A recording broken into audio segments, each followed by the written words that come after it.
we're discussing yesterday, and understand a little bit more conceptually how, and also computationally, how do you calculate finite time Lyapunov exponents, how do you calculate attractors and repellers. I'll show you a couple of slides. The code for computing the structures with all the README files and the instructions have been shared with you. I don't know if you looked at the GitHub repository that was shared, and this afternoon we're going to have a tutorial, so we'll play a little bit with the codes. So today I want to spend a little bit more time on the conceptual part, and let's start with a mini recap of what we learned yesterday. So we basically derived these few equations. One was the Cauchy-Green strain tensor.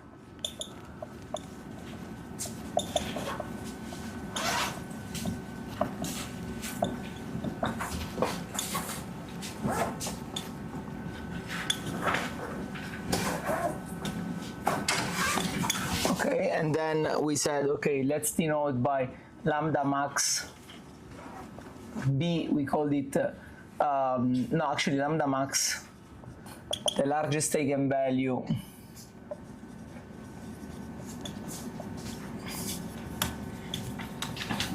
of C, and then basically we define this FTLE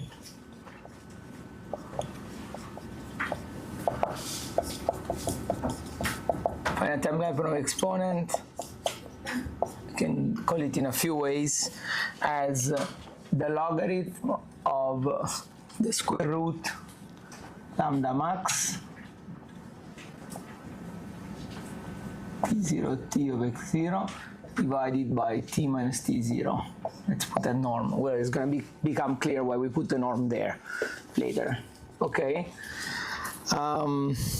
Okay, so if you just consider the little example we treated yesterday, was basically x dot equal to x, y dot equal to minus y plus x squared.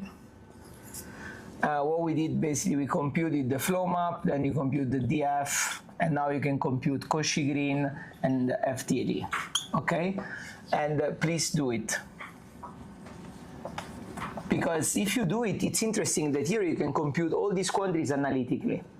Usually the bottleneck for computing the Lyapunov exponent analytically is that you cannot really have an analytical expression of the trajectories. Okay, the rest is just trivial. You can always differentiate. C is just a multiplication, and the largest eigenvalue is just some polynomial of these basically entries of C. So this is the bottleneck of the time. Here you are lucky because we already have F. So here you can really compute this analytically. And have it as a function of initial condition. This is going to be a function of the time that you want to explore. I mean, remember, in this case, it's just one time because the system is time independent. Okay, and the initial condition. Okay, this is beautiful. You can play with analytically. You can also play with plot the function.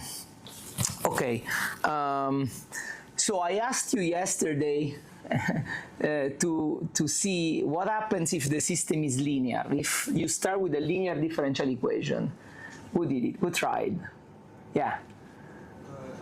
The Cauchy-Green tensor does not depend on the initial condition. Beautiful. Yeah, it's a very powerful claim. Now we're going to do a quick explanation of why, and then we'll also understand the consequences. FTLEs for linear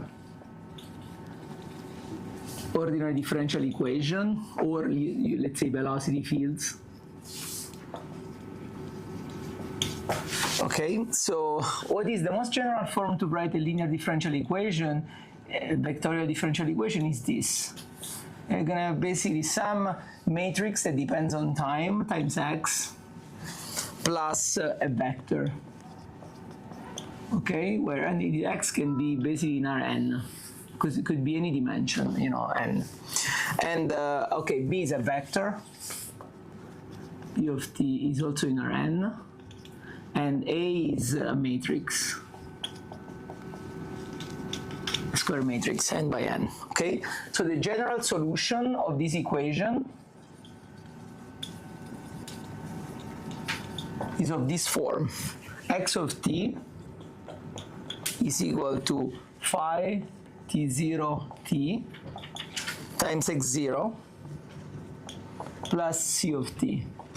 Okay, this is basically, if you want to understand this, is from the variation of constant formula, how to compute it.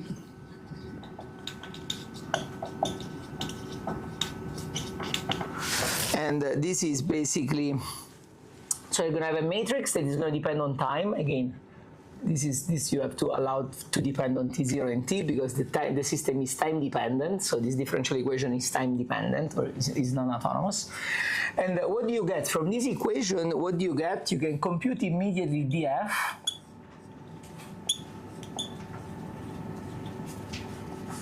what is the derivative of f, which is the trajectory. This is the same as f, if you will.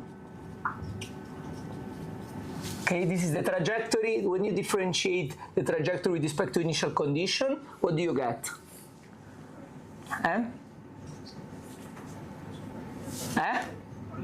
Phi. Good. So you really get this.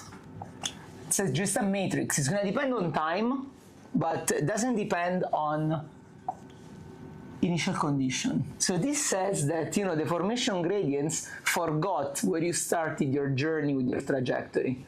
Okay, so this is independent of initial condition. This is very important. Okay, so in linear system, this means basically that in linear system, what is, and you know, if you want to have a more clear understanding of, you know, if someone gives you a velocity field, how do you understand if it's linear in space? We are talking about linear in space. I mean, yeah, it's not an easy question, right? Because you just get a data set, but you know, that means basically that there are not basically big spatial variations of this system in space, of these velocities in space. They are just variations in time.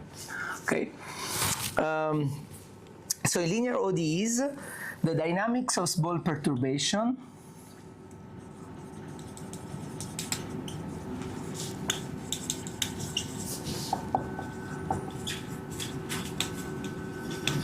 this means, remember, this is the dynamics of what we called yesterday zeta, 0, zeta t, from yesterday.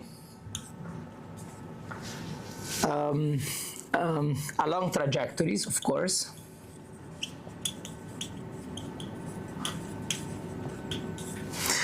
Does not depend on the trajectory.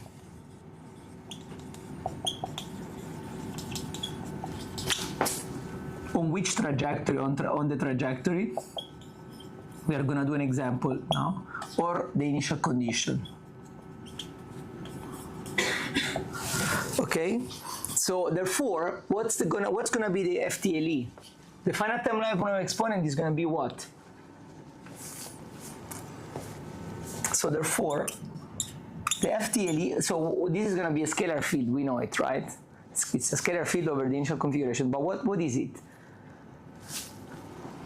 So, you know, if you have this scalar field, and this guy doesn't depend on space, it's just a function of time, a constant in space. Okay, so the FTLE doesn't depend on space. It's a constant in space, maybe it's more direct.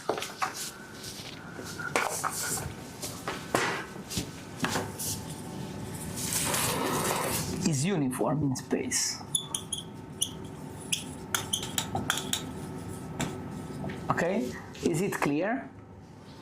So basically, the beauty about this, and we're going to do an example now, is that basically linear system, if you want to have a new definition of linear systems, are systems that are not really able to say, yeah, I'm in this region of the phase space versus I'm in this region of the phase space. They just cannot make that distinction. Okay, it's very powerful. So they are just a little bit, you know, less able, actually unable to distinguish different spatial locations. Let's do basically an example. How do you realize this? Let's do now a linear saddle to this saddle flow. So now I'm going to make it simpler, our system here. So we're going to say x dot is equal to minus x, y dot is equal to y. Okay, so basically you integrate this system, and you're going to get basically that x of t is equal to e to the minus t x0, y of t is equal to e to the t y0, okay? And therefore, you can get df. I don't put the dependencies here, but what is df? It's just going to be derivative of x with respect to x0, so e to the minus t, 0, 0 e to the t, okay? X0, x0, y0, right? That's f, that's x, sorry, so this is already gone, yeah, okay?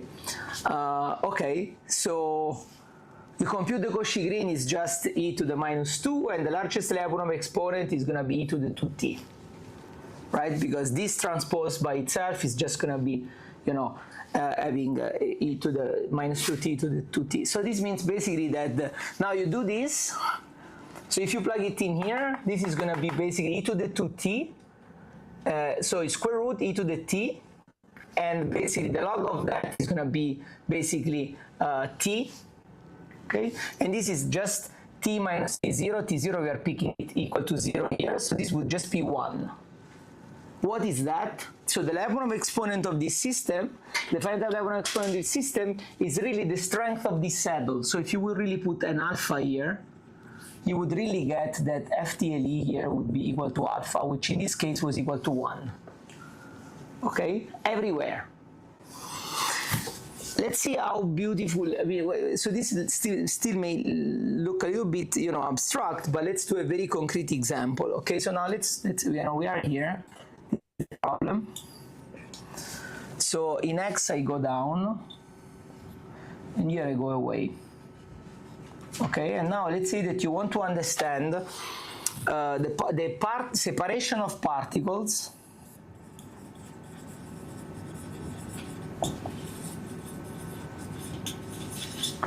across the x-axis. So what you do, basically you pick particle 1 is going to have y1 of t is equal to, is going to be e to the t times y01. Let's say that we pick this particle somewhere here at a distance from the x-axis, which is epsilon divided by 2. Doesn't matter, right? So this would be this times epsilon by 2. That would be just my y not 1. Okay, that's particle 1, or initial condition 1. Okay, and then let's pick another one. We're just gonna pick it here at distance epsilon 2, negative sign. So this would be y1, y2 of t equal to minus e to the t minus epsilon divided by 2. Okay, and let's say that we also pick that x1 is gonna be of t is gonna be equal to the e to the minus t times some x0. So we are gonna pick a particular x0 of this position. Okay, so this would be x0, and let's say that x2t we are gonna pick the same x0, because we are just interested in the separation. It doesn't really matter to have two coordinates, then you have to compute the norm and blah blah blah. Okay, so what is now the distance of these two particles? So the distance, so if I now do the distance between 1 and 2 as a function of time, it's just going to be, well, these two are going to give 0 because they're basically exactly the same if I do the difference. And this guy, they will just give us basically e to the t times epsilon. Right? So initial separation, final separation. Okay? Right? I mean, that's basically, they are gonna just, you know, separate. Now I ask you, where is, in this space, this is the fixed point, remember? So in this space, where is the particular initial location x0, y0, where this separation is gonna be the maximum?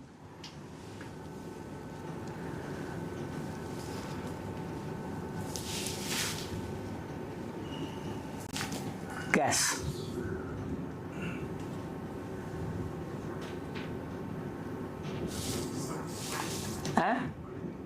The origin, I mean, so that's the tricky counterintuitive stuff. The origin is, so this is the origin, I mean, so this distance that we just derived doesn't depend on x0. So the origin is as good or bad as any other point. If I pick two particles here, do it. This is going to be particle 3, particle 4. I initialize them with a distance epsilon with respect to each other. They will have the same norm. So basically, you pick two particles here that will separate with the same norm, with the same rate. They pick two particles here that separate the same rate. Because this is really the way you understand it. Basically, this linear system, okay, there is this origin, but the origin is going to be important to understand if you want to say, okay, you know, where how does a single particle flow, right? But as soon as you're basically concerned about separation, this system is unable to distinguish any point. Okay, very important, right?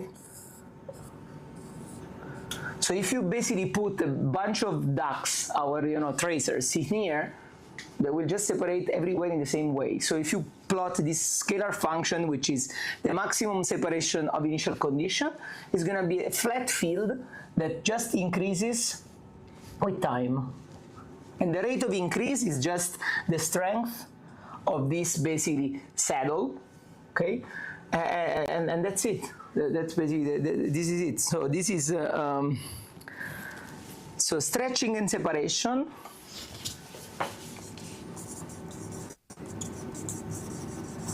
Or stretching is just a stretching of, think about this initial condition as pieces of material. So stretching with separation of nearby initial condition are independent, is the same, uniform in space. Okay. Okay. This is very cool. So basically, this means that if someone gives you a data set, okay, so let's use this as an inverse problem now. If someone gives you a data set, a velocity field that you measure with experiments, you don't know the equation, right? You don't know these guys. So you're never going to be able to say, oh, is this linear, is it pseudo-linear, etc. Compute the FTLE. FTLE looks pseudo-flat. You say, this is almost a linear system. Maybe there is going to be a little bit of deviation, and then that means, okay, maybe in some regions there is a little bit of non-linearities. That means basically that I'm going to start adding small correction to whatever linear system it is. And the FTLE itself is also going to tell you, if you do this inverse problem, it's also going to tell you what's alpha. It's in the underlying equation, or that you don't know, right? Okay. Okay, this is, I think, a very interesting observation that you get it for free from the FTLE. Let's now go with computing FTLE. I'm going to call it now, for generality, from time ta to time tb at configuration or initial condition xa via finite differencing.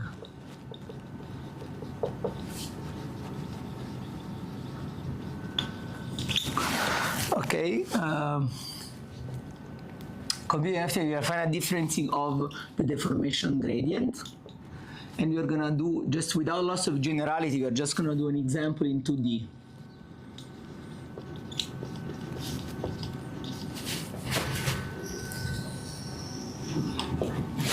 Guys, is this clear? If there are questions, please stop me. Otherwise, yeah. So, we have taken particles along this axis. Yeah. So if we take, suppose, this along the y-axis, so maybe like this term will come as e to the power minus a. Which one? Sorry? So we have taken two particles here. Yeah. This is y-axis. So Yeah. we take two particles Yeah. in the y-axis. Yeah. So I mean, this term will become e to the power minus t, the distance. Yeah. So I mean, they will converge. Yeah. So I'm not able to see like why this FTLE is uniform. Well, because remember, so the FTLE, first of all, is considering the largest separation. So this guy, for free, is going to pick up where things will separate. Okay? But there is going to be several Lagrangian exponents. If you take the smaller one, you're going to get minus t. Okay? But in general, the thing is that whatever direction you remember what I said yesterday, basically df that evolves like this guy, df dot equal gradient of the velocity field evaluated along trajectories times df, the equation of variation. Df is going to tell you any possible direction that you want to explore separation on is embedded in df. Okay, whatever you want to pick, solve df, and it has everything in it. And then it's very trivial to say that df doesn't depend on space. So whatever, it doesn't really care, whatever orientation you're going to pick. The answer is that that particular initial fiber, whatever orientation it is not going to care if you start it here, it's just going to be always the same, the separation. Okay.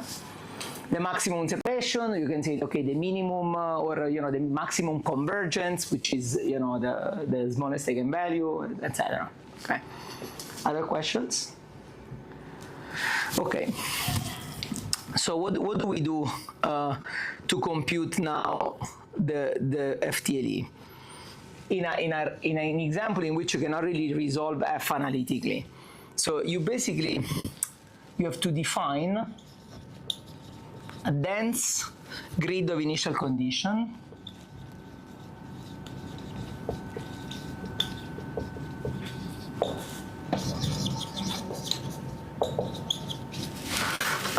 XA.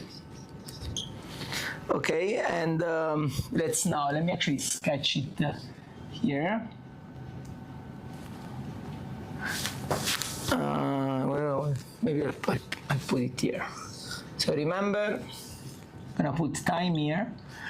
Then there is gonna be, this is the so-called extended phase space. This would be, XA. So this would be our initial domain. Okay, and what you're gonna do this, and then this particle will travel until some time TB.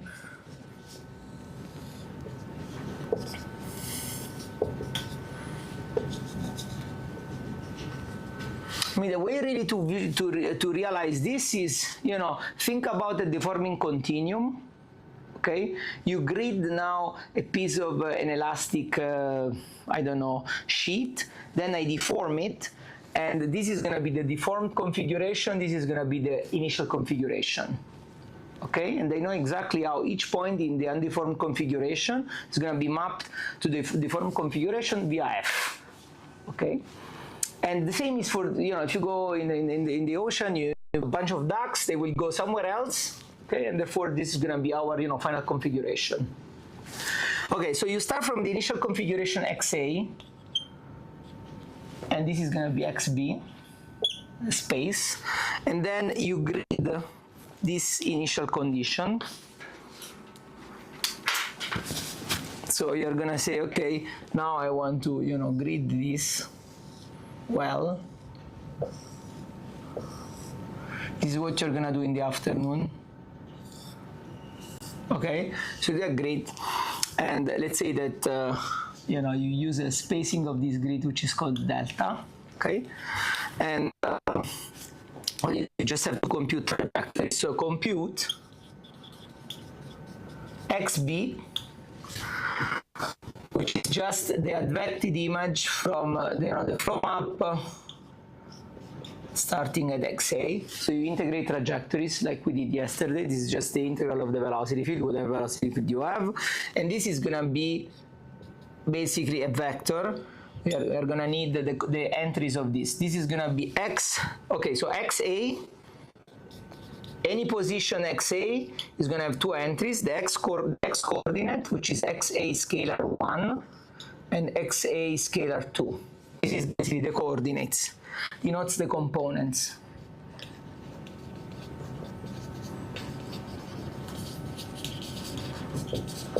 Okay, so then this was the initial condition. The final condition is going to be basically x1, component 1 as a function of xa, x both, because wherever you go depends on both coordinate x, x1 and x2, the x and y, if you will, xa, ta, tb. Okay, and then there's going to be another coordinate, which is the y component, which is going to be still a function of the initial condition TATB.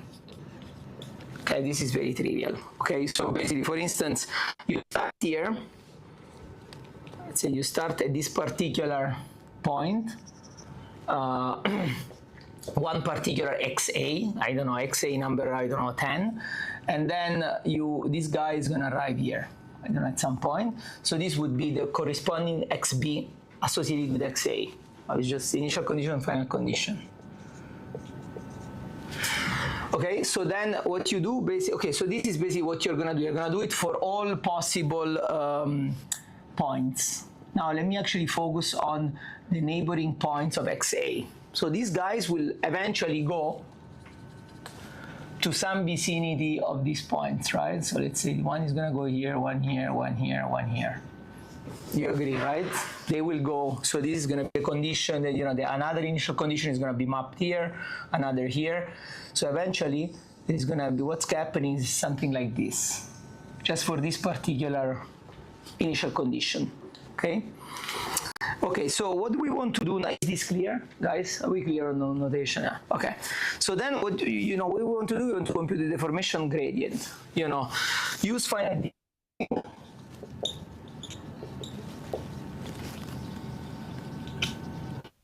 to compute the f at any point, right?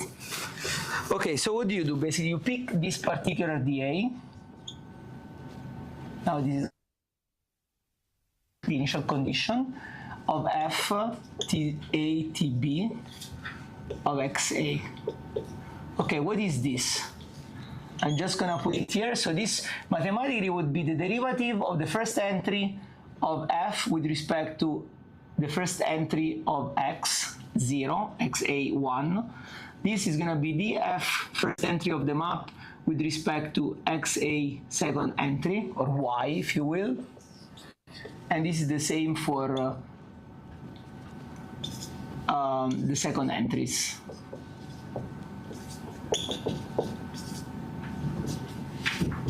Okay, just the Jacobian. How do you approximate this function? This is going to be what? The first entry, we call it x1. So this would be just if you do centered finite differencing, this would be x1 evaluated where? At xa. At xa, actually now we have to expand basically the entries. So this would be the x component of xa. This is basically the derivative of xa plus delta, comma, xa1 plus delta, xa2. This would be just, the x and the y component of the initial condition, okay? TATB, okay? And then what do you get? Minus x1, where at xa1 minus delta, xa2, TATB, divided by 2 delta.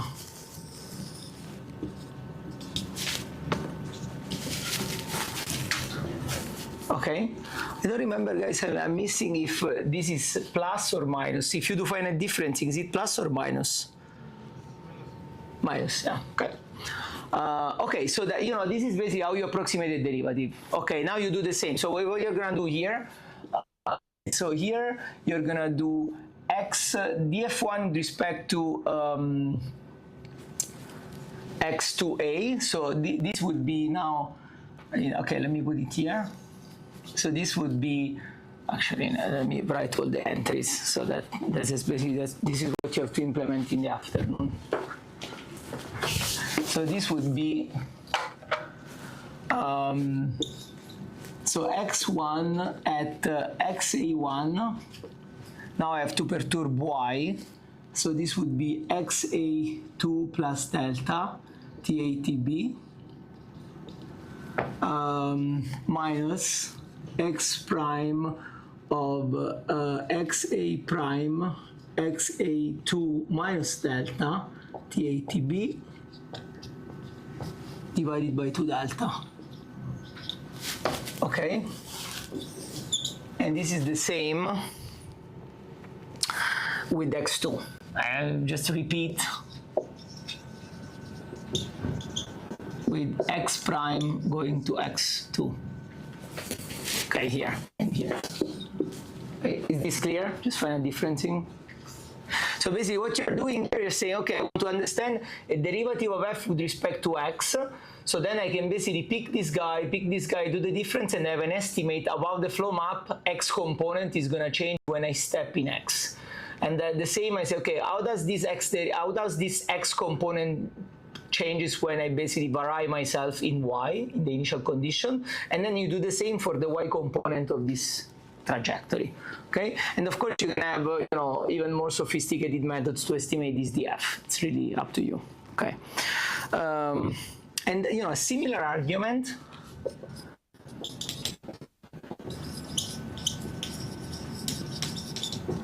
holds for x in n dimension. You can do this finite difference in any dimensions, okay? Or an alternative to this is use the equation of variation.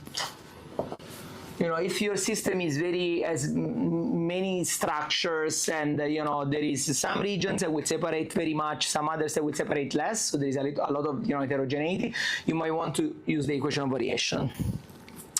So once you do f, so this you have to do it for every initial condition, for every xa initial condition, you have to compute this matrix, df.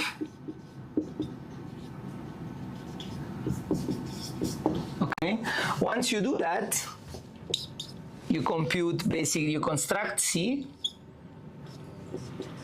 which is just this simple, df transpose df, and then you compute the largest eigenvalue, and then you compute the FTLE. Okay? And that's it, then you have a scalar field over all these initial configurations. So basically it's going to be a scalar field over your initial domain. Okay? And the FTLE is basically very simple to interpret. You're going to see a lot of examples later, maybe in 20 minutes or, in 20 minutes, and even more in the afternoon. So it's going to give you a scalar field that tells you how much this separation, what's the maximum separation for every point in your initial configuration. It's going to tell you how much two initially nearby particles will maximally separate, the rate of this separation. Okay?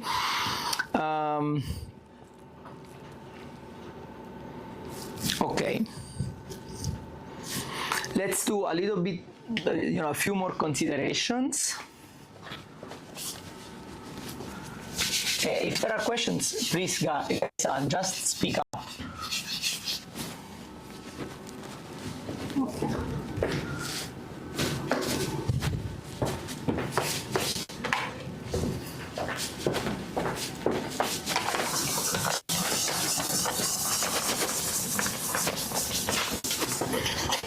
Okay, so some observation. I'm going to go a little faster. So when you start at the initial time with, this is basically your initial position, a particular xa, this is the neighborhood. This guy usually grows by, let's say the goes, it comes like this, right, after you do the flow map. Okay? This separation can happen. So there are two contributions that allows two particles to separate, two nearby initial conditions to separate. Let's say that this is what happened, right? There are two contributions. We already know that this direction is the largest eigenvector of Cauchy-Green. Okay, so you already know which direction. But this separation can happen in two ways. One, let's say this is basically the final separation, so the final, this is the initial. Okay, this separation can happen in two ways. Basically, it's a combination of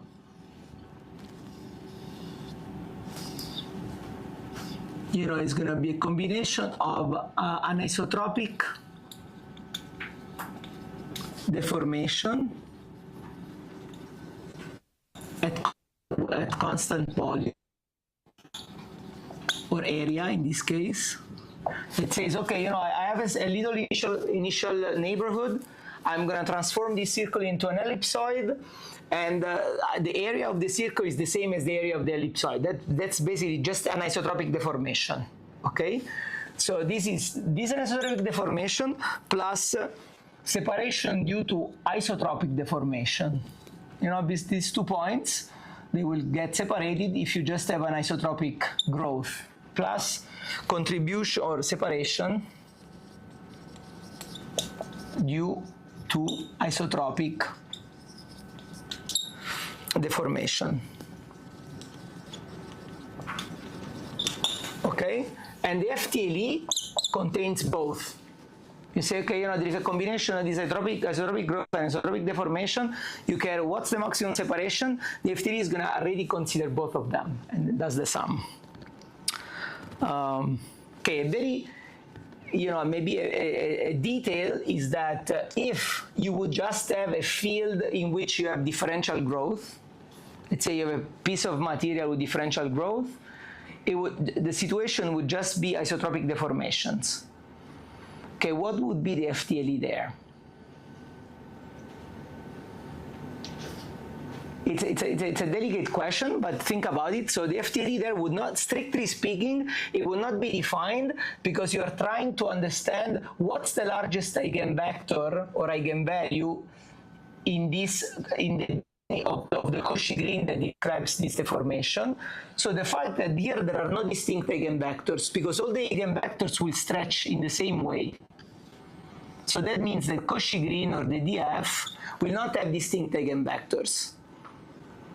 Right? Because the eigenvectors, remember, is just picking up the major axis of the ellipsoid, and the eigenvalue is going to tell you the ratio between the major axis divided by the initial diameter, right? So strictly speaking, the FTLE is not defined. Whenever you do a calculation with noise or whatever, as soon as, also if there is basically the majority is driven by isotropic deformation, the noise will always pick a particular direction, and you're still going to get a very good result because eventually you're going to pick this separation. Okay, that's just a very minor detail. Yeah. So basically, in this case, there is no concept of the largest separation or something. I mean, they are all the same. They are all the same. Yeah. They're all the same. But the noise, it could be numerical noise or could be experimental noise. They will tell you, it's basically the eigenvalues are all 0.9, 0.95. Or eventually, you're going to pick something that is around 0.9, which is what you want in the end. But if you do the calculation analytically, you're going to get stuck because basically you cannot compute the largest eigenvalue of Cauchy green because there is not one. Okay, but this is just a detail. Yeah. So in the first case, when it's stretching, does it mean in one direction we have positive eigenvalue and one direction we have negative eigenvalue? It's a very good point. Yes, it's more than positive and negative. One is, remember, Cauchy green is positive definite. That's what my Yeah. So one is larger than one is smaller than one, but still greater than 0. Exactly. So that was my confusion. So if a positive definite has to have one positive eigenvalue. Yeah. Then how can one direction can shrink? Can shrink because remember, so it's a very good point. So zeta t is equal to df zeta 0. Okay, so if you want to understand if this goes, so we already know actually if I do this is the norm of this, which is basically how do we say, okay, let me do this, right? So I do the ratio, and the ratio is the square root of lambda max of lambda. So the eigenvalues of Cauchy green. Okay. Well, wait a second. Let's say the max of this over the possible zeta 0 would be lambda max. Okay. Now let's you do the mean over different zeta 0. This would be square root of lambda. Okay. But this basically, so if this is less than 1, that means basically that you're going to shrink. You don't have to be less than 0. This is a difference because this is basically zeta t equal df zeta is a map. It's not a differential equation. If you would have this zeta t dot equal to df d capital F zeta, then the rate of shrinkage or expansion would be positive or negative, and those would be associated to the eigenvalues of the rate of strain tensor. Okay, yeah. Okay. And actually, because you conserve volume, you also know that the determinant of so in this case of volume conservation, you also know that the determinant of df is equal to 1, and therefore also the determinant of Cauchy-Green is equal to 1.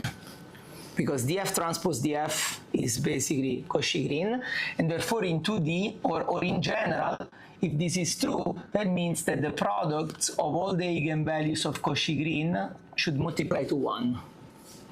So if you get the largest one, you have for free the smaller one in 2D. Okay? Yeah. Okay.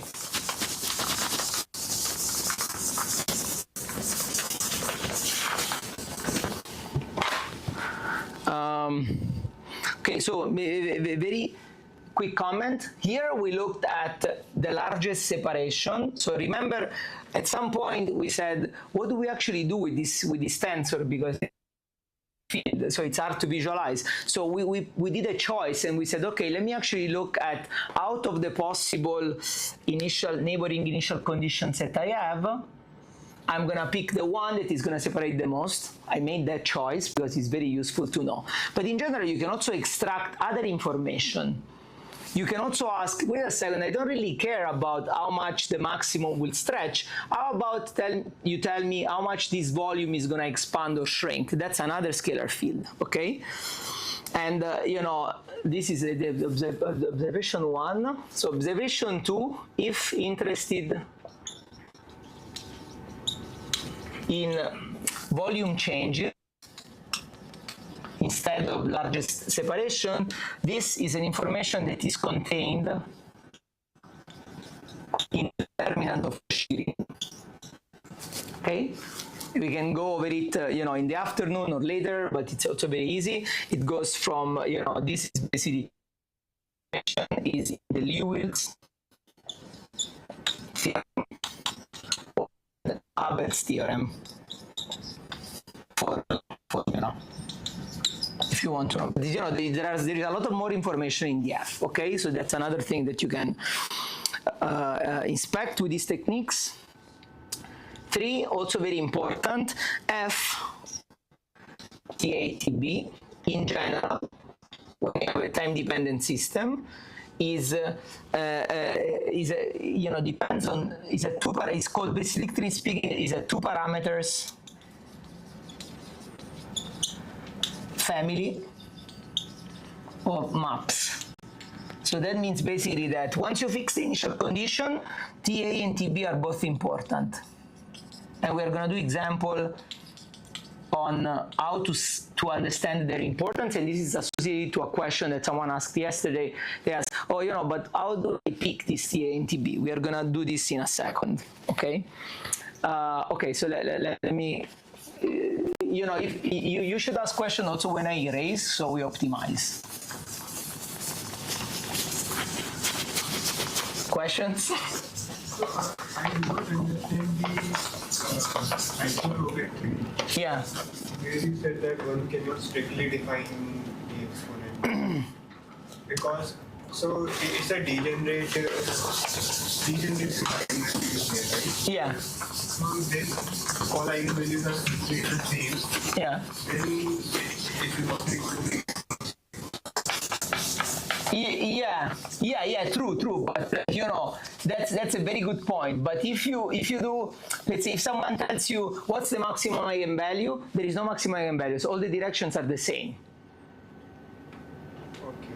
Strictly speaking, there is not really a maximum. Maximum also means distinct.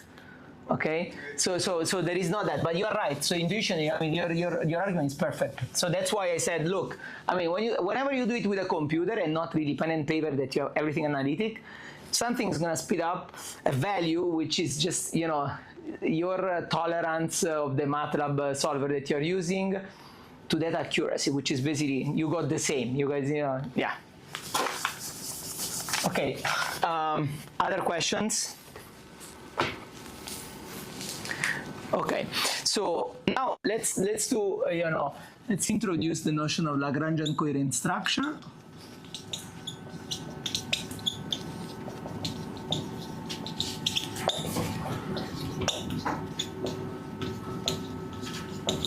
Okay, or LCS. And specifically here we're just going to focus on attracting and repelling LCS. Okay, there is no time I can tell you. There is a lot of work on this. You can see a review article from George. It's an annual review of fluid mechanics from 2015. I think that George is also a book, and there is a lot of other, people that work in this field. There was an article from Sean Sheldon and many others. So if you look at the review article, there is a lot, very good set of references. So I don't want to, not give credit to other people, but this is this and the references that are inside should give you a very good idea of who contributed to this field. Okay, so what's the question now? So okay, now we have that, the FTLE is just, okay, I'm just going to use interchangeably TA, TB, T0, T, XA, but it's the same, right? So let's say the FTLE basically, let's actually keep TA, TB, XA is local.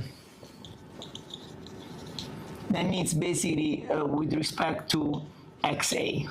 Okay, so it's okay, you start at any point, XA, XA1, XA2, XA3, not the components, just different points now. And it's going to tell you, okay, how much do I separate maximally? How much my neighboring points would separate maximally? But the question is, okay, how do we identify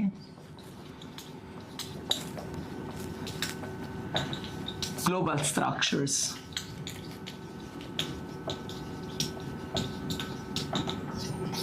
Okay.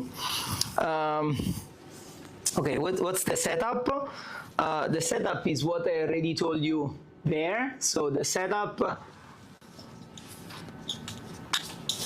is basically that we are going to have an initial configuration, final configuration.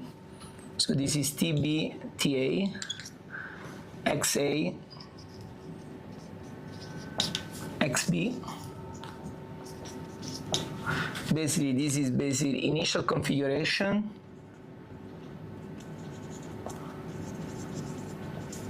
final configuration.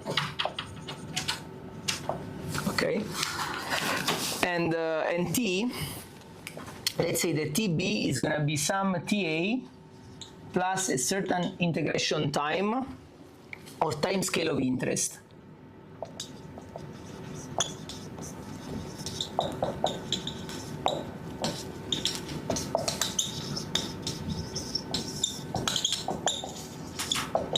Okay, and now I'm just going to provide some intuitive definition.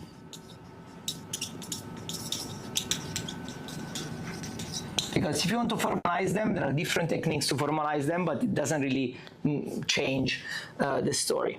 Okay, so we are going to define repelling LCS from the time interval TA, TB, XA as basically, actually let me write it in red. This is going to be a ridge. This means basically a set of points with high value.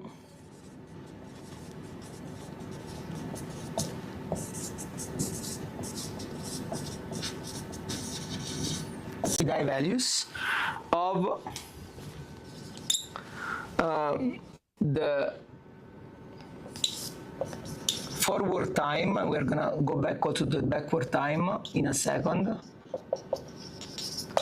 which we're gonna call forward FTLE, which is the FTLE that goes from TA to TB of XA. Okay. So what is this? Let me actually do a sketch here. So this means basically that you compute this FTLE. So you initialize your dense grid of particles XA at back time until the particular time XB. Compute this final difference in Cauchy green lambda. Compute the FTLE. The FTLE is going to be a scalar field over your initial configuration. Just like a temperature field. And then let's assume, for instance, that this scalar field, now if for instance I project XA here, okay, we're gonna do this with the slides, but let's say for instance you get some sort of a scalar field like that.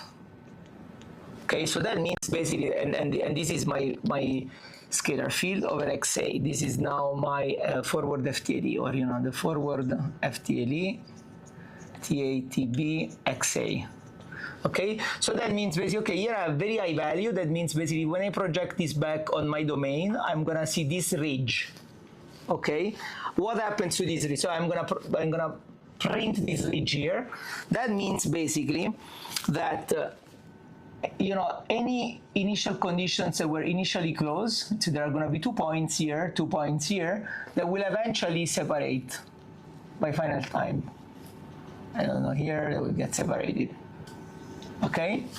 That means basically that this ridge, that is the ridge of this scalar field that is defined over the initial domain, is going to mark all the points in my initial configuration such that when I arrive at the final time, they initially were this far apart, now they are this far apart. So they are basically maximally separated. So this we call it a repeller.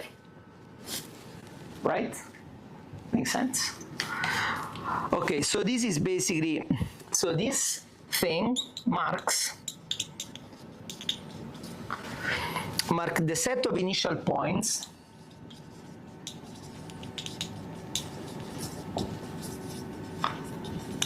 means basically XA points at the initial time, TA,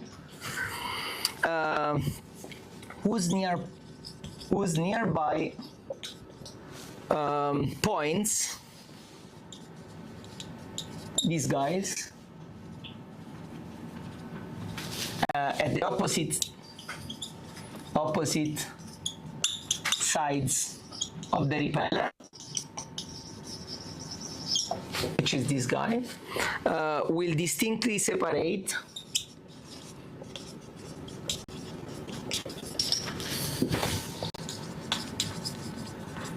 by time t, TB. Distinctly means basically that if you pick any other 2 points here in the vicinity, it will separate less because the FTLE is maximum here. So this is going to tell you, look, at this region, there is some nearby points which are going to be aligned with the, in the direction of the largest eigenvector of Cauchy green, which you can also, print if you want. It's going to tell you, look, these guys are the ones that will maximally separate. But, here, also if I go now, let's say if I just go nearby to this ridge, let's say I start exploring this guy, I project this line here, this guy, points will also separate because you still have some, greater than 1 level, the greater than 0 level exponent, but will separate less. So that's why you mark basically this as a repeller or a ridge, because this is the regions where things will separate maximally. Okay? Is it clear, guys? If not, just ask. This is very, it's very normal to have questions. Okay. If you hold a little bit, we are going to have some slides, and then this should become more visual. Okay. Okay, so what I want to do now, I want to go to attracting LCS. And actually, let me print something else here. Is it clear, this initial final configuration? So the way you have to think about it, this is really because these guys, they live and they want Lagrangian coordinates. Remember, once you fix the initial condition, you have no more control on when you're gonna go. Let's say, for instance, everybody starts of these edges of these tiles. Okay, I start here. There are other people that start nearby, and then someone somewhere, Anupam is gonna drive us like with a joystick and say, okay, I start here. I pick this initial condition. My fate is done. Because I'm gonna say, okay, I'm gonna go here, and then I'm gonna go here, etc., and that's it. So once I pick that, at this time, let's say, which is maybe 1 second after I started, I cannot decide to go explore the velocity or the temperature here. I can't, because I'm done. This is basically my fate. So once you pick your initial condition, that means basically, let's say that you have now, let's say you grid your initial condition. And later, think about this as everybody, we all start at this, the intersection of the tiles. Once I go a later time, what happens is that, okay, there is still going to be these coordinates. But the problem is that, okay, now this grid is deformed.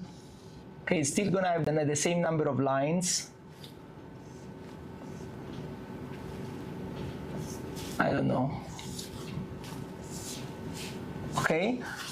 But that's it. So once I pick this guy, and this guy, I don't know, arrived here. So this is basically now the final configuration. So this would be just, FTLE of that particular XA. This was the XA. Okay, that's basically very important to have in mind. And now repellers are defined in this space. It's a scalar field over this space. It makes sense because you want to say, hey, where are the guys that will start nearby? We're all gonna start equally spaced. Where is the ridge I should draw such that when Anupam drives us, we're gonna separate? Where is this separation line? Okay. Okay, and this is going to become now clear in the attractor setting. Okay.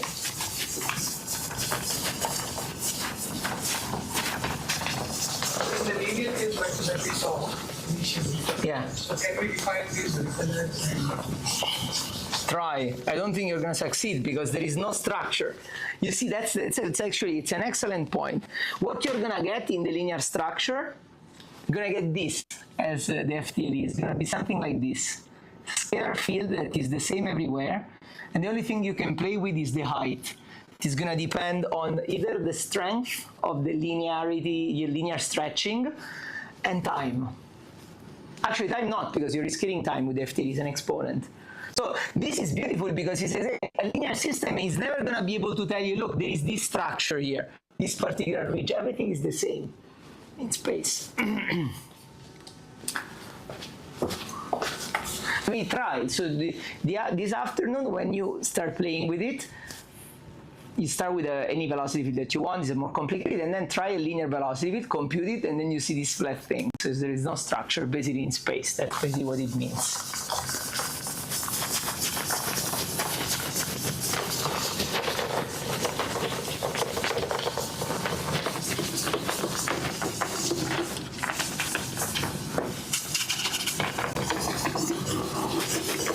Okay, so now let's define an attracting LCS.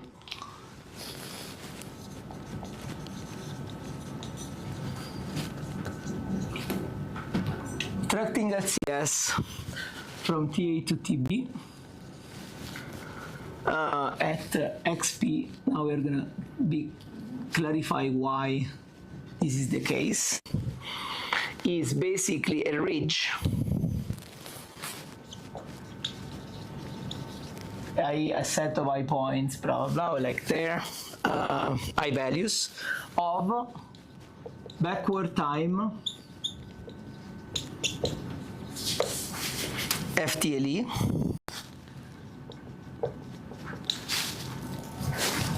it means basically the FTLE needs to be computed from TB to TA, and is going to be based at XB.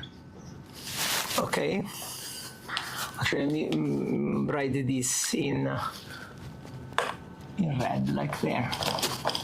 So this is gonna go from TB to TA at XP, okay? And of course, by the way I draw this, chronologically TB is always greater than TA.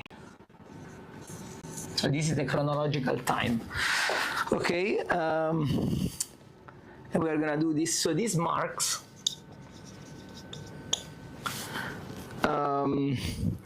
the set of final points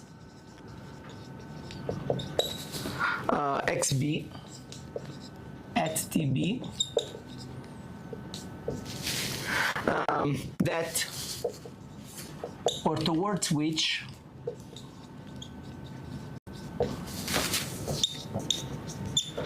initially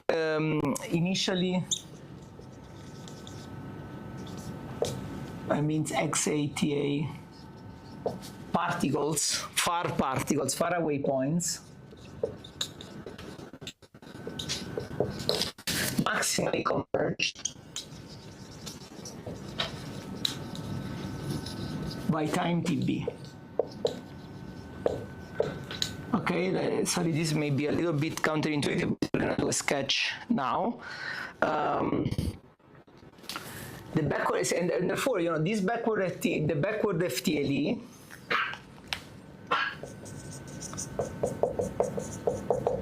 is computed from TB to TA, XB, is a scalar function, is a scalar field over the final position, over the final configuration.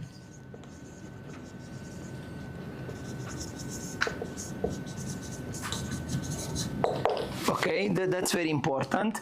So why is this? Why is this? It's just a numerical or a conceptual construction, because basically, now let's go back to our, you know, space, and the chronology is still always that, you know, this is XA, this is XB.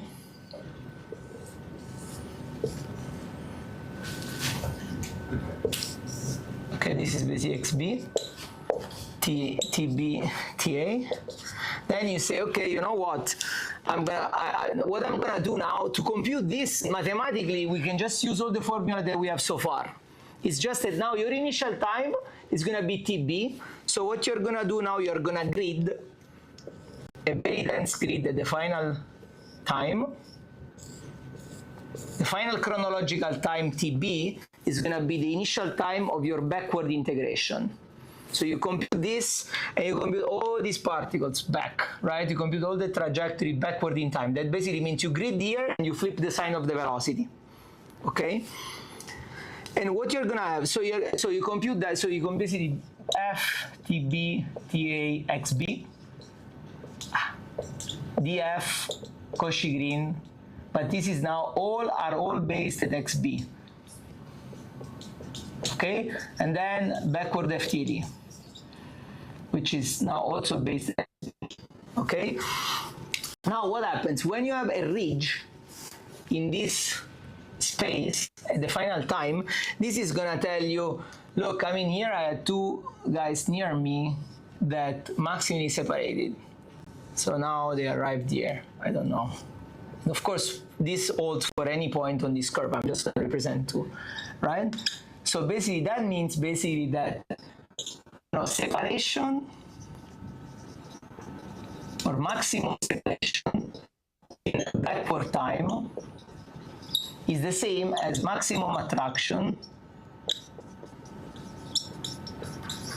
in forward time. That's why. So basically, you just do this trick, you go just backward in time, and then it's exactly the same as what we have for the forward one. But the interesting thing is that now everything is defined over the final configuration. So this scalar field that you're going to visualize, if you want to see where the attractors are defined over the final deformed configuration. So it's a scalar field over this deformed configuration versus a scalar field over this initial configuration. But the numerics is very simple. It's just the same. You really have to use the same code and just initialize initial conditions at the final time and just flip the sign of the velocity when you do the integration, and then this is the same formulas to compute the case. Okay. Yeah. For attracting structures, Yeah. what if one looked at the smallest eigenvalue instead of maximum? So we do the forward time. It's not so simple. Okay. Yeah, it's not so simple. So you can sort of connect the two. It's not just looking at the smallest eigenvalue. Yeah, it's not so simple. It's basically you can connect the two. There is a paper which is called computing tractor standing pellets from a single computation from FTLE, from Farazman, Mohammed, and George. But it's not so simple. Yeah. Okay. So what are the notes? So the notes is that FTLE requires, so forward FTLE requires a dense grid of initial position at XA, the initial configuration. This requires a dense grid of initial position at the final configuration. So let me actually write some notes. So forward FTLE, forward advection requires forward advection and a dense grid of initial conditions for the integration at XA. This instead is the opposite. Backward FTLE is required backward time advection, flip the velocity of the sign of the velocity, dense grid of initial condition at XB. Another very important note is that this is crucial. You can compute the largest eigenvalue of Cauchy-Green, okay?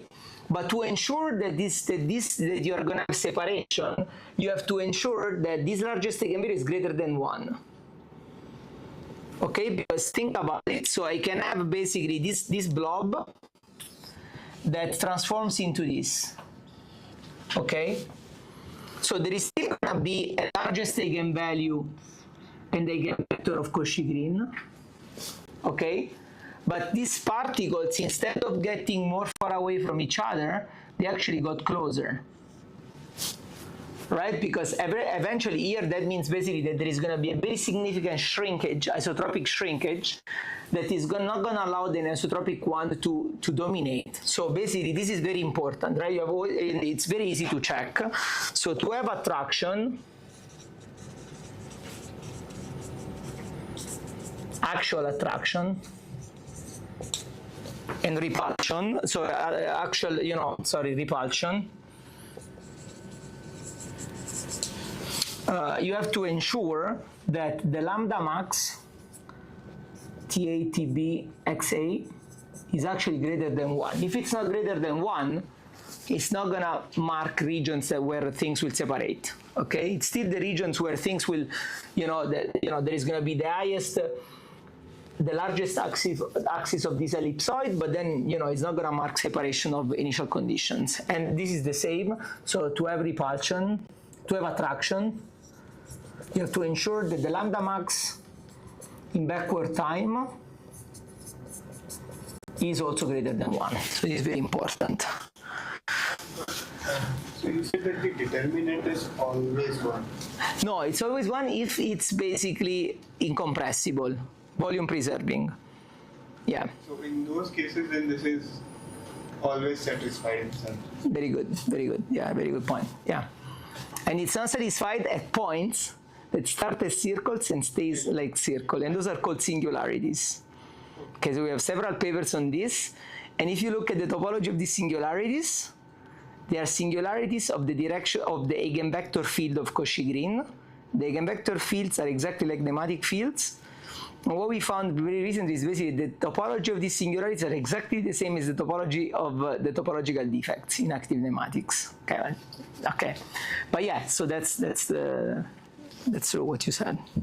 Okay, so the last thing we want to do is, and now we are gonna display a few of these fields, is it may be interesting. So it could be of interest.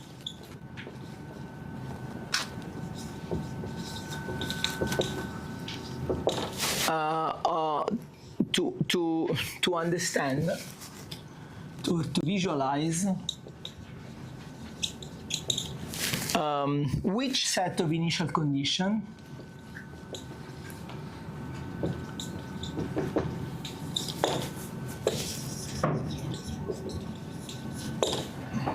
will go to the attractor, will converge to the attractor.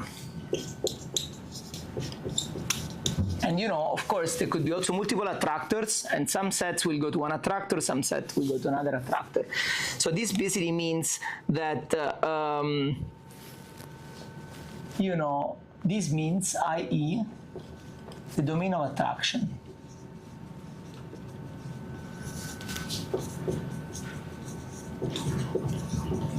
Okay?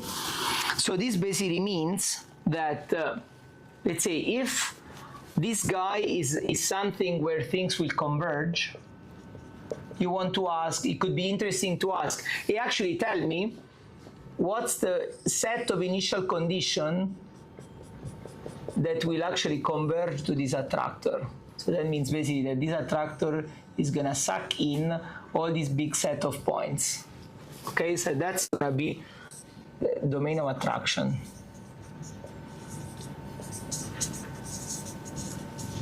Okay, we're going to see it in a second, in some real examples. The way to compute this is basically you just transport or visualize the backward FTLE. Remember, the backward FTLE is a scalar field over the final configuration. It's like here. This guy is here. I just flip this plane. I put XB here, and this guy is some sort of a ridge here. Okay. But the important thing is to realize basically that any point in this XB space is associated to one scalar field, right? This is really a scalar field for every point. Okay, just a scalar field. This you can also think of as, I don't know, scalar field of XB. Okay. Okay, how do you visualize? If you want to understand where these points are coming from, you just passively transport this field at the initial time. So how do you do that? Just use the flow map. So you're gonna have, okay, so now I have this scalar field. Let me actually notation of a little bit annoying or long to write. It's gonna be TB, TA, XB, but instead of now visualizing it at XB, I want to visualize it at XA associated to that XB. That means basically now I'm going to use the flow map to transport this point from TB to TA of that particular XB. Okay, and that's basically really the XA associated to that XB, right? I mean, it's just, think about each of us starts in a configuration, and each of us have a particular temperature, or let's say hats of different colors. We are in the deformed configuration, then we go backward in time, and we are going to go in our initial grid, and each of us is going to be with our own hat. That's the same. The hat is just going to be a color or a scalar field. Okay. Okay. So, shall we do the slides, or it's too late? No. This is definitely. Okay, yeah. Okay. One question here. Yeah. So these will be. Suppose if you go for like slightly chaotic flow. Yeah. And we know that it breaks the time universal symmetry, right? So. Backward and forward will not be the same. They will be the same. These are the backward and forward of fluid particles. Also, if you have a turbulent flow, Okay. if you basically start with if you throw a duck in the ocean, this duck basically is going to move with its own trajectory. If you revert the flow of the ocean, you're going to go exactly to the initial condition, modulo the errors that you can do with accuracy, etc. But But if the non-linear term kicks in. Yeah, the problem is what you are considering is the evolution of the velocity field as a dynamical system. This is not the velocity field. This is the particle position advected by the velocity field. But suppose I have a very stupid example. Like if you take improp, Yeah. there is this famous experiment, right? When you change the viscosity, Yeah. for smaller viscosity, if you start Yeah. it, you will see that everything will spread. Yeah. You try to come back, you will not be able to come back to your initial state. Because- Whereas if you increase the viscosity by adding glycerol or something, Yeah. you see that of course, ink droplet starts to deform, and once you reverse the motion, Yeah. it's going to come back. Because you know, if you do the inverse calculation of what you just told me, you're doing for particles, for molecules, you're doing a Langevin equation, not a deterministic system, because the diffusion is gonna break that. Right. But the motion of particles in general, when someone, and you know, So it's not only flow, but there is there is diffusion. The diffusion is gonna break that. Yeah, it's a good one. So can I connect maybe quickly the? Yes. Yeah. Or because this is important. So if you want more time, we can do it after break, because this is more crucial than what I'm going to do. So Okay, so I'll continue that. So then let me actually before we do the, we're gonna do the examples, some visual examples later. What I want to basically do as a last thing, some very practical question which also came yesterday during the seminar, and it's actually a general so some rule of thumb of how do we select a TA and TB. Okay, so the question is how to choose TA and TB. So basically, someone gives you basically a data set. So input, you get a data set. You get basically some velocity field as a function of x and t. Some initial time is a t0 data set to some t final data set. Okay, so the way you pick TA and TB really depends on your problem. Okay, for instance, example 1 is something like I don't know. An example could be in the ocean. You want to ask, I want to understand in the ocean. Someone gives you all the velocities of the ocean. The emergence of 1 hour attracting structure. In the sense that I go in the middle of the ocean, I throw a bunch of things, and I want to collect them in 1 hour. After I threw them, where should I go? Okay. So, question 1 would be study the emergence of 1 hour attractor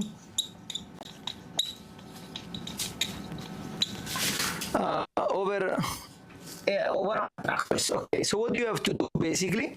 So attractors means backward FTLE.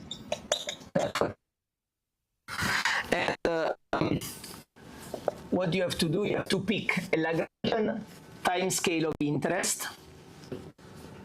Integration time, Lagrangian time scale of interest equal to 1 hour. Okay. And then what you have to do from this data set that you have available, so this would be really the T0 that you're going to have, this is going to be the T final. What I'm going to do you have guesses on what we should do? So you want to understand where are the regions such that a distribution of floaters get attracted to from 1 hour before. Okay, so what you're gonna do, basically, you start scanning. The first time you can interrogate, if you want to answer this question, it would be T0 plus 1 hour, because you can integrate backward for 1 hour. You cannot provide this at T0 because you don't have 1 hour data in the past. Right? So you're gonna get basically at this time, and then you use this null, which is basically t minus 1 hour, which is happens to be t0 time, but this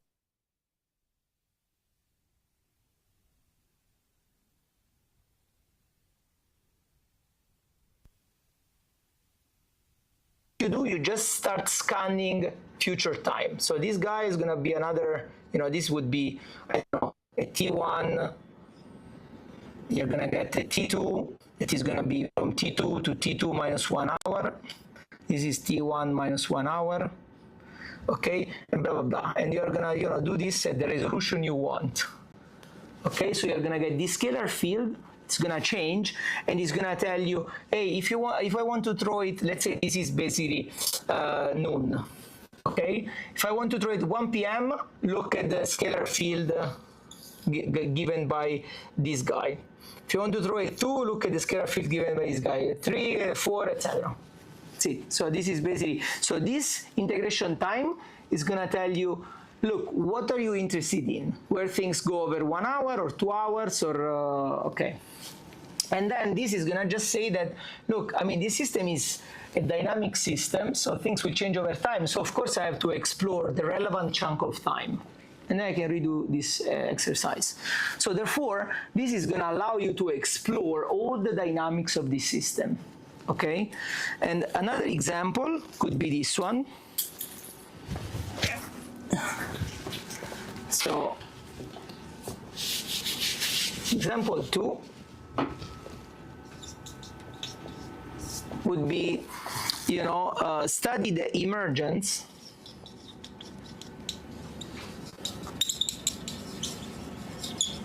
of attractors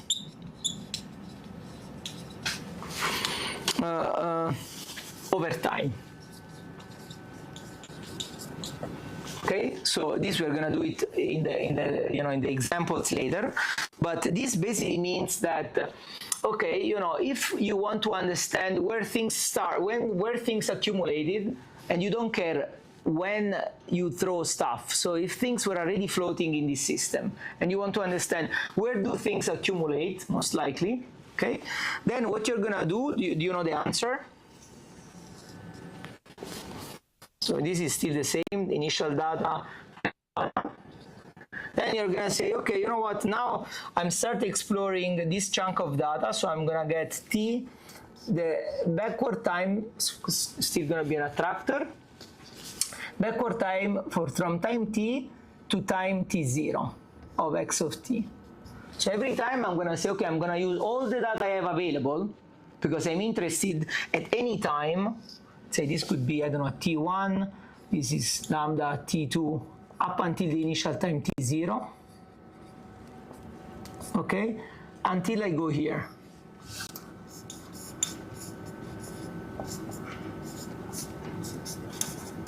Okay, this is gonna tell me, look, where are the most developed or sharp attractors over this time interval, okay?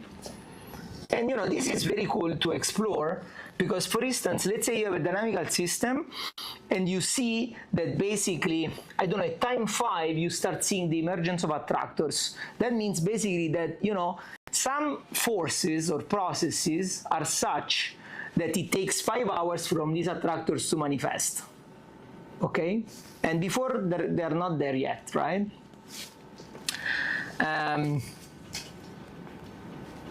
This, of course, you have to sort of disentangle all the possible cases. It could be basically that maybe at some particular point, the velocity is so strong and so in a particular configuration that is going to generate a lot of attractors. So maybe from 3 to 4, I develop this attractor, and of course, I'm going to see it if I integrate up until T0.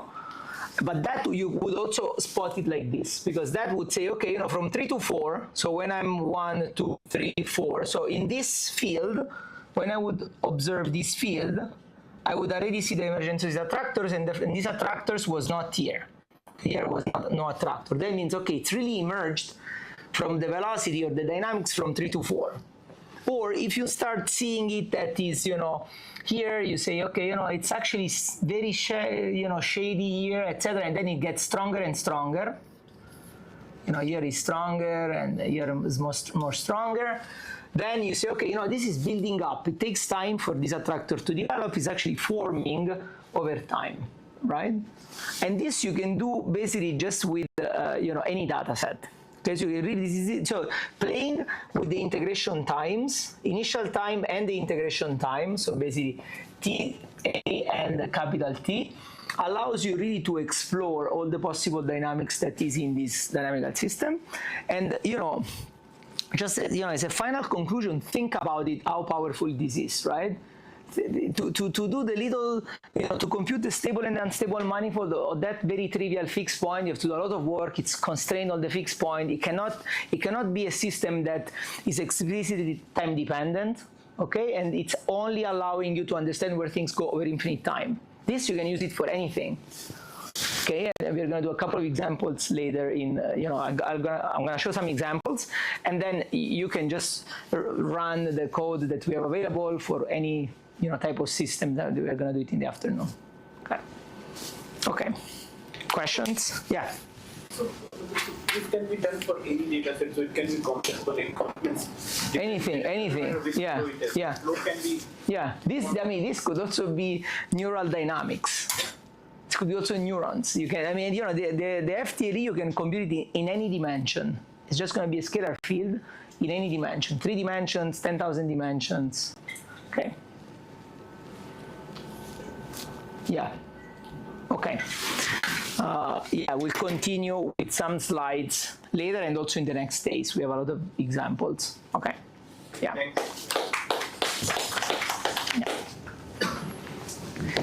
So we can go for it. So what time should we start? We can start. Okay, guys. So I want to do some examples of what we've seen so far, and maybe we will focus on attractors, repellers, and domino attractions, and so we're going to look at this system. So this system is basically a biological system, and this is basically the chick embryo. An egg, there is the yolk, which is all the nutrient, and sometimes you can see this little white disc. This is basically the embryo. Can one see the naked eye? Yeah, I saw it. So when I go to the supermarket, I don't see it. But when I went to Cambridge to this experimental collaborator, I really saw it. So I don't know if these eggs that they buy, they are different or well, there is a catch. It's basically that you don't really know where it is. Within, so maybe you have to rotate a little bit the yolk, or but it's there. So basically, this is basically this disc. This is the real picture. Color different. Yes. Yeah. Maybe we can lower the lights if you don't fall asleep. So in the actual use, you can see the color gradient and you can determine. Yeah. You can. This is really this. This is really the embryo. So the embryo is this little disc, and which is here. And in these first 15 hours of development, the embryo, this is basically, there are around 60,000 cells. It's circular, and then it becomes pear-shaped. And this is where you establish your anterior-posterior axis, which is the main body axis. And this stage is called gastrulation. Is very important. We're going to maybe go back to this example in the next days. But for us, the important thing now is that, okay, you can basically put this set of cells, again, 60,000 cells. This is about 3 millimeter wide, the diameter. And then you can, at least, our collaborators can measure this with confocal microscopy and can see how these cells are moving like a fluid, okay, or like a flow. Okay, so this should play. Yeah. There's a question online. Oh, yeah. Do you practice it now? Yeah. Can you? I mean, I was, but now I.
So we don't know. So if we start with a random configuration, we know that they will phase separate and they will become dense and dilute.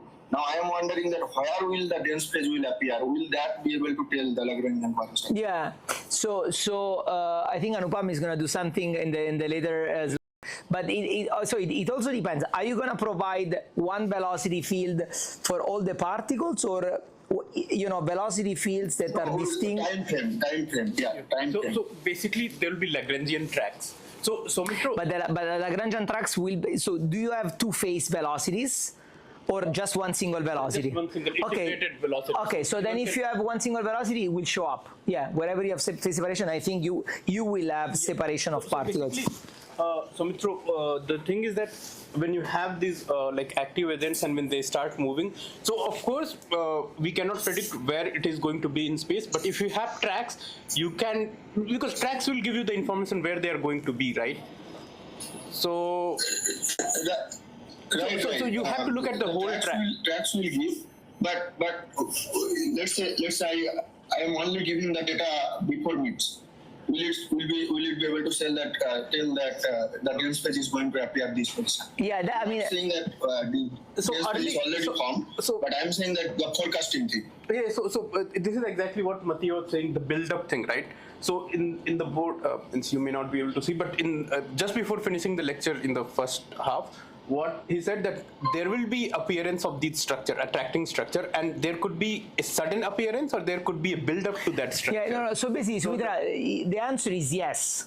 So these are really, they will be, so even when by bare eye you're not going to see separation, because this basically, so this will capture this onset, or what you call, prediction, that is the question. As early as possible. Yeah. As early as possible. In fact, we have a paper which I think is going to show up now in the slides in PNAS, in which we show that you can see the emergence of attractors much earlier than was expected to exist, just because of what you're saying. So you start with these tracks, you don't know where it's going to form, but then you say, okay, there is a footprint here. And then people, maybe in this community at least, the idea was that these structures to manifest, you really would need to wait for hours, but even after half an hour, there is already there a footprint of it in the data. Yeah. That was my question, yeah. Okay. Thank you. Okay, sure. Okay, I have a follow-up. Yeah. So of course one can use this technique, but one can also use all these neural networks to predict, right, if a coherent structure is going to form. So what is your opinion? I'm not an expert in neural network, but this is very interpretable. Right. It's very robust. Interpretation will not be there. If you just say that, okay, this is one structure, and then tries to predict, and you can do prognosis. This is there. This is very robust. A neural network, I don't know what you're gonna get, because the lack of interpretability then is gonna be hard to say. Okay, is it? But in terms of onset, it can at many times. So one can actually check that which one is performing better. Yeah, so for instance, we are trying to look at variational autoencoders to extract features, so basically to reduce dimensionality of these FTLE fields and do a kind of a morphometric analysis of embryos. But the big challenge there is that you really need a huge amount of data. And in development, you don't have it. Yes. So that's another bottleneck. Right. But different questions. That is a very important point. But it's an interesting point. Okay, actually, I forgot that this is Anupam's slot to present, so I just have to speed up. You don't have to, it's important that. But I think it's going to convey. This example has all of them in it, so I think it's the important one. Okay, so this is just a little bit of the context, but we are going to learn more about these systems in the next days. So I just want to say this is our velocity field. Okay, now it's cells, but it doesn't really matter. Okay, so just to give you, to have a context, velocity field, you can look at basically the microscope, and this is what you observe. It's just a sheet of cells. This is the field of view of the microscope. This is how these cells are moving. That's the formation of this anterior-posterior axis that I showed you before. Okay, the flow is mostly two-dimensional. As you can see here, there is a little bit of three-dimensionality, but very negligible at this stage. And therefore, you can just do PIV on, oops, 1 second, they should be, basically, you can do, now, how do I go there? Oh yeah, here. So you can basically do PIV, so, and you can just compute the velocity fields of this motion of cells with just PIV and confocal imaging of cell boundaries in this case. Okay, so what you want to do now, again, we are just going to apply what we said in the morning. This is my data set. It lasts for 12 hours, okay, so 720 minutes. And what we can do basically is, you know, we are going to do exactly this study. So I'm going to show first, I want to see the emergence of attractors over time, okay? So first, I'm just going to use all the 12 hours of the data set, and I will show the attractor field, which is basically the backward FTLE field at the final time. This is when it's high, it's going to tell you where things will accumulate, okay? And this is basically this field. So the field is very high, so this is basically the finite time Lyapunov exponent, and there is a very sharp ridge of this field behind this dot. It's going to become clear in a second, but you can see there is a very orange ridge. That means basically that there is going to be a very strong regions where things will get attracted, and this is basically this streak, which is basically this anterior posterior axis. Why? Because when cells reach this region, then will internalize. They will just go into the third dimension. Okay, so basically what happens in this. I'm just going to use this for a second, but so what happens in this case is that the embryo is transforming from a two-dimensional layer, and then it has to form an anterior-posterior axis and left-right symmetry, and then it has to start internalizing cells to create in three-dimensionality, you know, organs, etc. This is the first time in which you start forming this three-dimensionality, which basically in the dynamics of the 2D plane, that means that cells will go to this line and then will ingress. So this will be an attractor for this two-dimensional dynamics, okay? So this is basically now the attractor using 720 minutes. So basically I used all my data available. So then what you can do, you say, okay, you know, let's compute now the repel. So let's actually compute the domain of attraction. So what I want to do now, I transport this backward FTLE field, and instead of visualizing the deformed configuration, I'm going to visualize it in the undeformed configuration at initial time. Okay, if I do that, it's very neat because it's going to tell you, look, at initial time, all these cells will internalize and ingress into the attractor. This is a very beautiful way to compartmentalize your domain. It's going to tell you, look, all these cells will form the attractor, the domain of attraction, okay?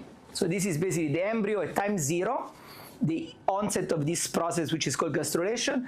This is the after 12 hours, which is at the end of this gastrulation, where you form the streak, okay? And then let's compute now the repeller. Oops. The repeller, so the forward FTLE is still going to be a scalar field at the initial time, and then you're going to have two repellers. One, this repeller 1, that is basically separating all the extra embryonic cells from the embryonic cells. So if we play again this video, you will see basically that the outermost ring of cells are just migrating outward. They will not form the embryo, and then there is going to be an internal blob of cells that will form the embryo. And this basically will be, these two different distinct regions will be separated by a repeller number 1. And this you don't have to know anything about the biology of this system. This is just coming for free from the analysis. It says, oh, there is going to be a very strong compartmentalization from what's inside and what's outside. And then, even more interestingly, there is another ridge or a repeller in here, which happens to be right in the middle of this domain of attraction. Okay, so this is another ridge. So if you think, remember guys, this is the scalar field. It's high when it's orange, right? So this very high value here and very high value here. And this ridge, repeller number 2, is going to split the domain of attraction into two regions, the anterior part and the posterior part.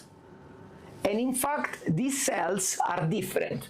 So the cells that are in the anterior part and the posterior part are different. They will form different types of, organs, etc. Right? And you can have this compartmentalization just from velocity data. No model. This is all data. okay, which is just noise and all the stuff, okay? So again, scalar fields over initial configuration, the repellers and the domain of attraction, scalar field over the final configuration, the attractors, okay? Yeah. So why is the exponent negative in the first one? It has to be positive, right? No, this is the logarithm. Oh, this is This is the FTLE, yeah, it's FTLE. Yeah, so it could be, if it's negative, then basically the largest eigenvalue is less than 1. so it's that, right? It's basically, that means that their region is shrinking a lot. So also the largest eigenvalue is going to manifest contraction. This is in fact regions that will shrink a lot. But the ridges are still, positive. That means that there's going to be separation. Yeah, but yeah. So another thing that you can get it for free, that whenever the finite time Lyapunov exponent is less than 0, that means that this region is compressible on average. On average, because you're accumulating compressibility over 12 hours in this case. Because another interesting question that you can ask is, okay, when do they form these structures? So what I'm going to do now, instead of just using the full length of my data set, I'm going to do this analysis. I'm going to say, okay, start from here. I'm going to compute repellers over a certain time scale, which is I'm going to iterate it every, 20 minutes or 40 minutes, okay? And the attractors and the domain of attraction. And then I will just scan all my data set with this progressively increasing integration time, so that I will really learn how the shape of these features will emerge. So basically, I'm going to do it here. So at 20 minutes, in 20 minutes, the deformation rates of this velocity field, they are very low, so nothing has really deformed. Okay, so therefore you don't really see structures. Then if I let this go, you see, for instance, the attractor is going to form. You can really see what. You can also see the domain of attraction. So this is going to tell you, look, by this time, these cells, this blob of cells, they know that they will be entering the streak. It's very powerful, because you say, okay, now, what causes that to happen?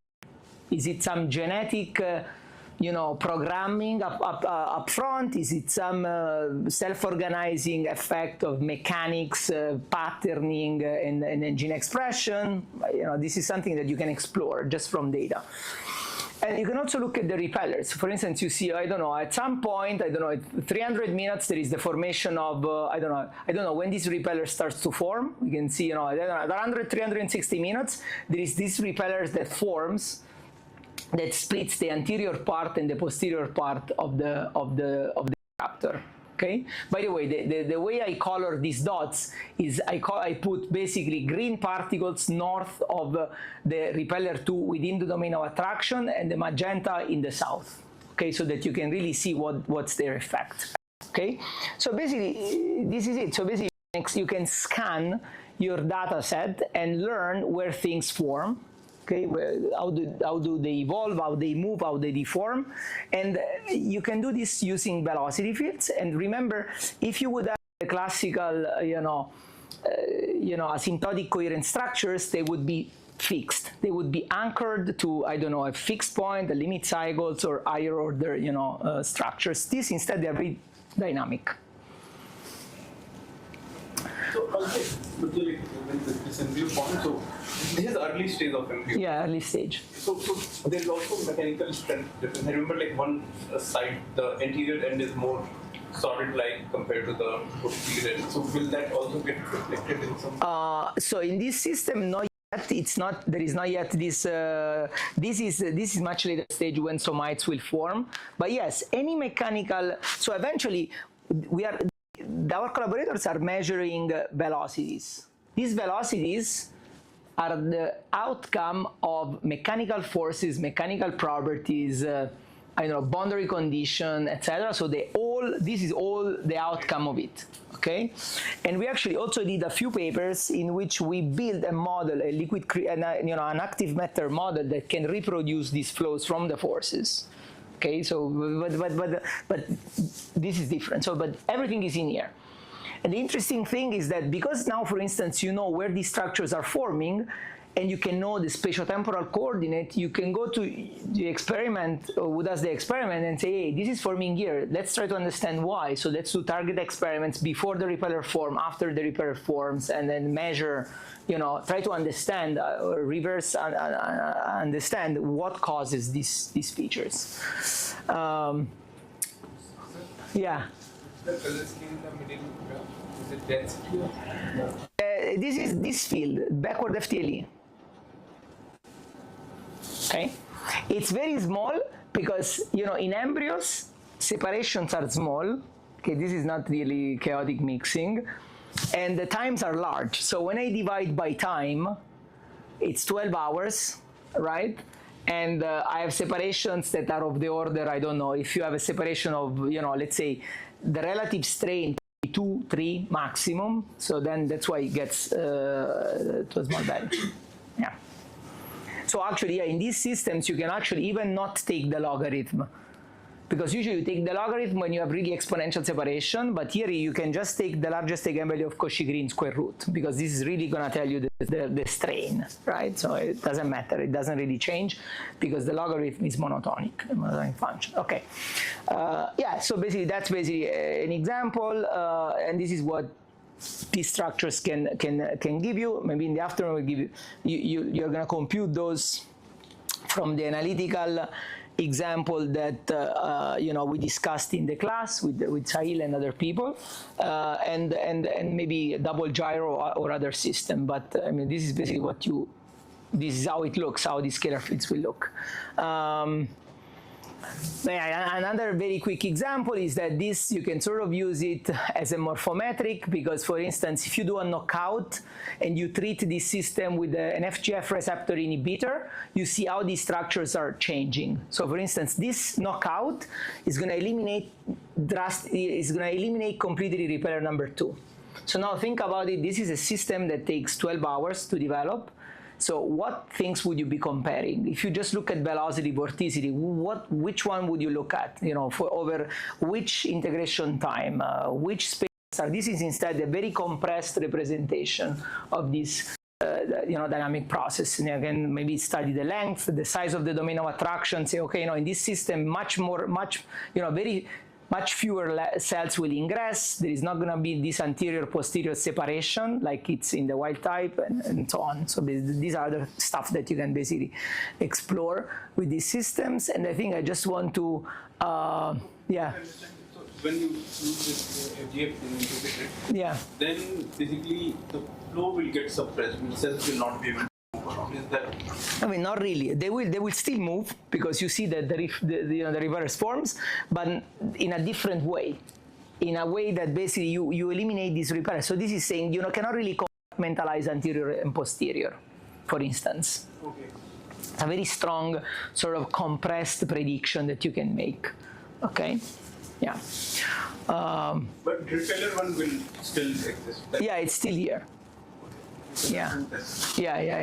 And now we have several other papers in which we understand, because we know the forces, we also understand why. Yeah.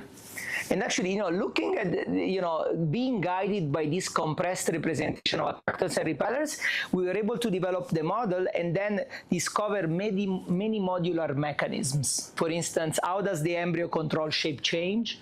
How does it control or regulate the area over time versus the shape?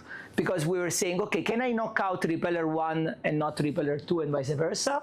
And just because we started with this question, we were able to implement it in the model and in the experiments. It guided us to discover some modularity of mechanisms, these types of forces. Yeah, that could be a way to use it. Okay, I'm just going to skip. I mean, of course, you can use it for, flows, like two-dimensional flows, and understand how these ridges of FTLE or repellers will form. And we can also discuss this later in the afternoon. You can also do this in 3D with sparse data, and the FTLE in 3D, and see where these ridges will separate basically tori. I mean, this FTLE field was, studied already in the past. I mean, George Haller has a paper in which he computed FTLE on this ABC flow, and this in here, the goal was more to develop a technique that is, if I have sparse tracks of cells, not dense velocity, fields or analytical velocity fields, which is basically what you get when you have cell tracking. Can you still compute these attractors and repellers? And this is basically what we did in this work. And we also apply this, to active nematics and etc. So you can basically use it for any system, basically. As soon as you have a velocity field or tracks of trajectories. And now recently we developed these techniques also to study flows on curved surfaces and also deforming curved surfaces. So when you have basically organ development, so there is flows of cells on deformed surfaces, then you can compute all these techniques and you have codes available, which are basically shared with it's basically in the course catalog. There's a GitHub page in which you can basically look at all the codes available for these calculations. I think I want to stop here and then we can continue in the afternoon during the tutorial. Okay.